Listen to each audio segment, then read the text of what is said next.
The next thing they talk about is the reassessment at key transition points, and they make an issue at particularly 11. I find it interesting that they brought up 11 because it made me think we do that already almost as standard.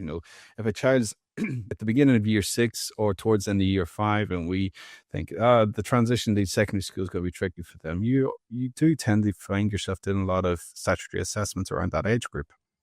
However, the way it was worded in the documents I've read, obviously it's a leak, so you can't take it for fact, is that it sounded like they were going to remove funding at this point.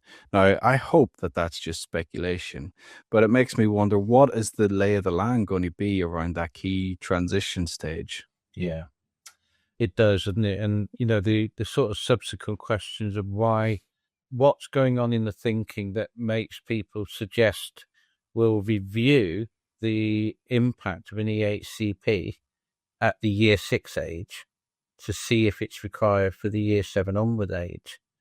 So what are we going to be expecting to do as schools and families and professions? What do we need to be thinking about ahead of that? So will we start looking at children sort of year 2, year 3 with a view of they will be leaving primary school at some point? What are we focusing on in terms of actions? What are we focusing on in terms of interventions? What are we focusing on in terms of outcomes?